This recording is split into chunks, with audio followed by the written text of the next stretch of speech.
La communauté de Saint-Uribe est toujours ébranlée après le glissement de terrain qui a laissé un énorme trou dans la municipalité dans la nuit de mardi à mercredi dernier.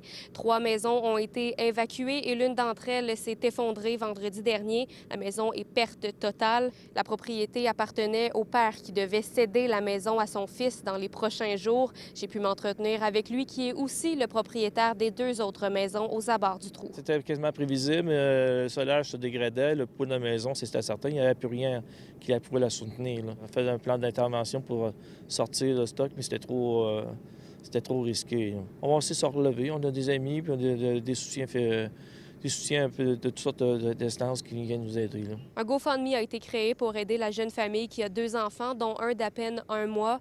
Mardi, le montant atteignait près de 35 000 $. Plusieurs résidents de Saint-Uribe ont également été portés des dons en biens au centre d'hébergement Mirador. La grand-mère maternelle travaille ici. On voulait aider à notre façon. Nous, dans le fond, on a pris une chambre qui était libre. On l'a remplie, je te dirais, 6-7 fois facile. Puis ça, c'est à part de ce qui a été amené chez la grand-mère maternelle, en fait. Là. Ça l'a donné beaucoup, puis ça rentre encore aujourd'hui, ça n'arrête pas. Là. Bon, moi, la voiture de la maison est évaluée à 256 000 quelques terrains. Ce qui est de la superficie de terrain, mais là, c'est une zone qui est non cultivable, là, plus le périmètre qui est autour qu'il faut respecter. Là.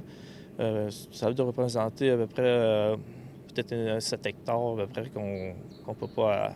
On ne peut pas y toucher, là. Ils sont subtils, ils ne demandent jamais rien, puis c'est du bon monde, fait que, ça pleurait, puis c'était content, puis ça nous disait on ne pourra jamais vous le remettre, puis c'est pas le but du tout, là, nous, c'était vraiment juste pour aider, là. Il n'y a même pas de mots pour décrire comment on est reconnaissant, là, autant nous que la famille, parce que, comme je dis, on ne s'attendait pas du tout à ce que ça explose, là. Il faut passer par nos champs à nous autres, puis ça, quand c'est sec, ça va bien, mais quand ça va être humide, il faut oublier ça. On est dans une zone glaiseuse, ça veut dire que l'embourrement des pneus, fait même, ça se voyage pas. Là. M. Trottier a pu regagner sa maison dans les derniers jours puisque le périmètre a été sécurisé. Il tient toutefois à rappeler que les visiteurs ne sont pas les bienvenus. Tous les téméraires qui ont l'intention de venir, comme hier soir, on a eu 2 VTT qui sont venus présenter puis ont rentré directement dans le chemin d'accès, dans le champ.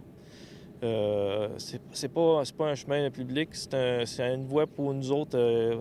Ici, à la ferme, c'est sur notre terrain agricole. Venez pas ici de sentir, il n'y a rien à voir non plus. Vous avez une plus belle visibilité par l'autre côté ou par les médias. Là. Comme vous pouvez le voir par ces images, le trou mesure 100 par 150 mètres et a 10 mètres de profondeur. Il est donc dangereux de s'y aventurer. À Saint-Uribe, Alice Trahan pour Nouveau Info.